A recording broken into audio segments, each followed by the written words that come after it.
কী করছো তোমরা সবাই? আশা করি ভালো আছো, আর আমিও না খুব ভালো আছি। তো দেখো, আমার মতো পাবলিক তোমরা কারা কারা আছো বলো তো কমেন্ট করে আমাকে।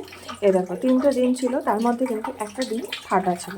তো আমি কি করলাম, এই বাটির মধ্যে এটাকে কিন্তু এইভাবে ঢেলে সেদ্ধ করে নিলাম।